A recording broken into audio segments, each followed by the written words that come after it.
Friends, it is such an honor and a privilege to introduce you to our next guest, Sean Spicer. Sean was the 28th White House press secretary for the greatest president of my lifetime, of our nation's history, Donald J. Trump. He is also senior advisor at America First PAC. He's a great American patriot, and he has just come out with an incredible book called The Briefing. The Briefing, the Politics, the Press, and the President. It's an incredible book. I have it. I want all of you to have it. And I want you to follow Sean Spicer on Twitter. It's just at Sean Spicer. A friend, great American, and it's such an honor to have you on the show. Good morning, Sean. Hey, good morning, Martha. How are you? Good morning. Thank you so much for being on the show. Want to thank you for really everything you do. You're traveling all over the country, and want to just talk to you a little bit about your book and how people can get it. But really, let's just back up and just let everybody know what your thoughts are right now about where we are now in our country, what the job the president is doing, and how folks can find out more about your book and get their hands on it. Yeah, well, thank you. And the easiest thing is if you just go to SeanSpicer.com.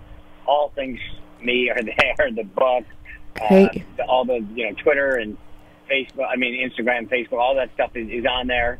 But you can definitely order the book, and we're actually doing something for Mother's Day. If you want it personalized for your mom, click on the link, and we personalize it and ship it out to you just in time. And I love that. What better of a gift could you give your mom than my book?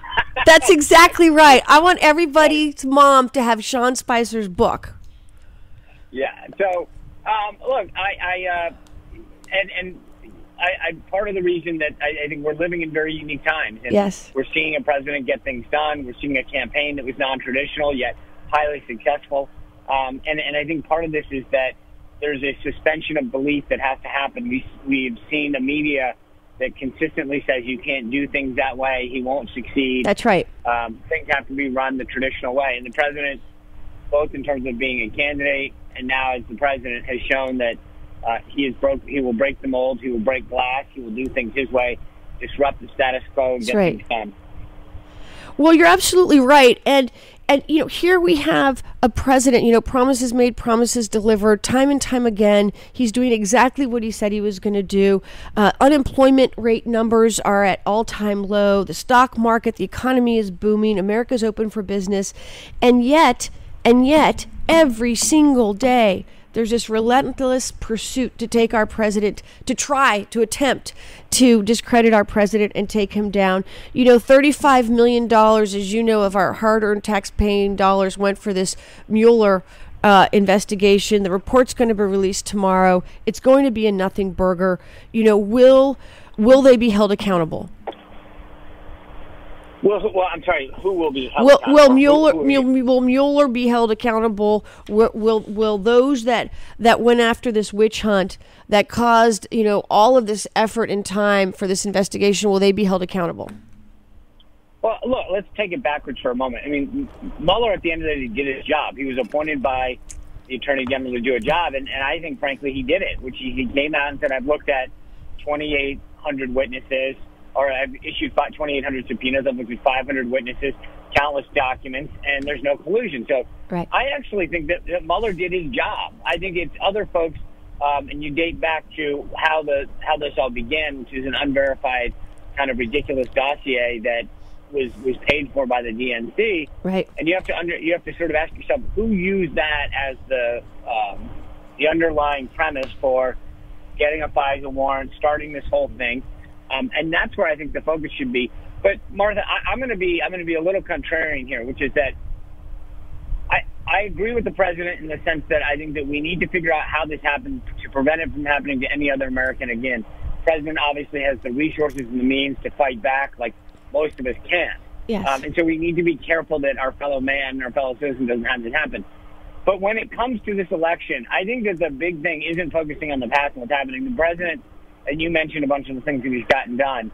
The American people really want political leaders to get things done and make the country and their lives better, and the president has delivered.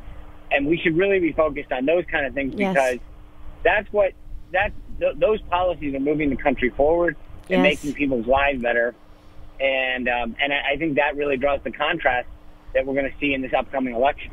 Well, absolutely, and we're seeing time and time again how the left is becoming more radicalized and extreme, and we're seeing that unfold before our eyes. And you're absolutely right. All we have to do is focus on President Donald J. Trump delivering on his promises and truly making America great and continuing to keep America great. And, you know, you were a part of the White House, and you were able to experience and live through those first few days and when the president was accomplishing so much. And you've been able to write this book for the American people to have, the world, to have the ability to experience through your eyes what that was like. And I have the book. I want everybody to have the book just in time for Mother's Day.